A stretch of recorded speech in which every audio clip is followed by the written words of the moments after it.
السلام علیکم ورحمۃ اللہ وبرکاتہ۔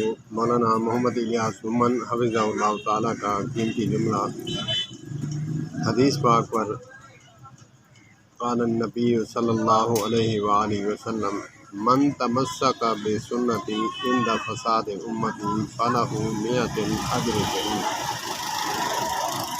او کما قال علیہ الصلوۃ والسلام۔ فرماتے ہیں کہ 14ویں صدی کے دور میں جو سنت لوگ بھول جائیں، مٹ جائے، تو اس کو زندہ کرنا آج کے دور میں 100 شہیدوں کے ثواب کے برابر اس کو ثواب اللہ عز و جل عطا فرمائیں گے۔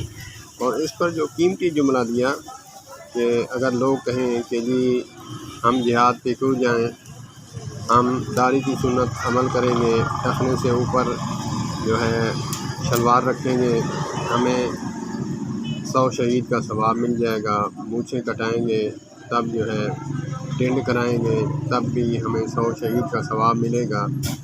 جو سنت ہم نے بھلا دی ہے یا مٹا دی ہے، ایسے فساد کے دور میں ایک سنت کو زندہ کرنا حدیث مفہوم ہے کہ اس کو 100 شہید کا ثواب ملتا ہے۔ جو قیمتی جملہ ہے اس میں میں وہ بیان کروں گا۔